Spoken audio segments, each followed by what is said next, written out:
ಅತ್ತೆ, ನಾನು ನಿಮ್ಮ ಹತ್ರ ಮಾತಾಡಬೇಕು. ಹಾಂ, ಏನು ಹೇಳು. ಮದುವೆಗೆ ಮುಂಚೆ ಏನು ಹೇಳಿದ್ರಿ ನೀವು? ಏನು ಹೇಳಿದ್ದೆ?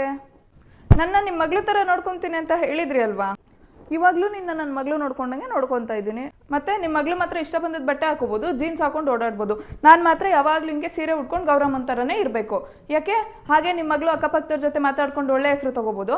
ನನ್ನ ಮಾತ್ರ ಅಕ್ಕಪಕ್ಕದವ್ರ ಜೊತೆ ಮಾತಾಡಬೇಡ, ಅಕ್ಕಪಕ್ಕದವ್ರ ಜೊತೆ ಮಾತಾಡಬೇಡ ಅಂತೀರ. ಯಾಕೆ? ಹಾಗೆ ನನಗೆ ಮಾತ್ರ ಶಾಸ್ತ್ರ ಸಂಪ್ರದಾಯ ಅಂತೀರ. ಅವಳಿಗೆ ಯಾವ ಶಾಸ್ತ್ರನೂ ಇಲ್ಲ, ಯಾವ ಸಂಪ್ರದಾಯನೂ ಇಲ್ಲ. ಯಾಕೆ? ಏನು, ನನ್ನ ಮಗಳು ಜೀನ್ಸ್ ಹಾಕೊಂತಳ? ಹಾಕೊಳ್ಳಿ ಬಿಡು. ಅವಳು ಮದುವೆಯಾಗಿ ಬೇರೆಯವ್ರ ಮನೆಗೆ ಸೊಸೆಯಾಗಿ ಹೋಗೋಳು. ಅವಳು ಜೀನ್ಸ್ ಹಾಕೊಂಡ್ರೆ ಅವ್ರತ್ತೆ ಮಾವನ ಮರ್ಯಾದೆ, ಅವಳ ಗಂಡನ ಮರ್ಯಾದೆ ಹೋಗುತ್ತೆ. ಅವಳ ತಂಟೆ ನಮ್ಗೇನಕ್ಕೆ?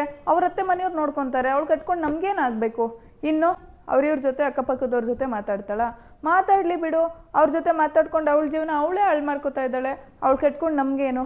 ಆದರೆ ನೀನು ನನ್ನ ಮನೆ ಮಹಾಲಕ್ಷ್ಮಿ, ಅವ್ರಿವ್ರ ಮಾತು ಕಟ್ಕೊಂಡು ನೀನು ನಿನ್ನ ಜೀವನ ಹಾಳು ಮಾಡ್ಕೋಬಾರ್ದು ಅಂತ ನಾನು ಇದನ್ನ ಹೇಳ್ಕೊಡ್ತಾ ಇರೋದು ನಿನಗೆ. ಇನ್ನು ಶಾಸ್ತ್ರ ಸಂಪ್ರದಾಯ ಅಂತ ಬಂದರೆ ನೀನು ಈ ಮನೆ ದೇವತೆ. ಹಾಗೆ ಶಾಸ್ತ್ರ ಸಂಪ್ರದಾಯದ ಪ್ರಕಾರ ನಡ್ಕೊಂಡ್ರೆ 4-6 ಜನ ನಿನಗೆ ಮರ್ಯಾದೆ ಕೊಡ್ತಾರೆ. ಅದನ್ನು ನೋಡಿ ನಾನು ಖುಷಿಯಾಗಿರ್ತೀನಿ. ನನ್ನ ಮನೆ ಉದ್ಧಾರ ಮಾಡೋಳು ನೀನು, ನನ್ನ ಮನೆ ಕಾಯೋಳು ನೀನು, 100 ಕಾಲ ಸುಖವಾಗಿರಬೇಕು. ಅದಕ್ಕೋಸ್ಕರ ನಿನ್ಗೆ ಹೇಳೋದು. ಇನ್ನು ನನ್ನ ಮಗಳ ಅವಳು ಹೆಂಗಾದ್ರೂ ಹಾಳಾಗೋಗ್ಲಿ ಬಿಡು, ಅವಳು ಕಟ್ಕೊಂಡು ನಮ್ಗೇನಾಗಬೇಕು?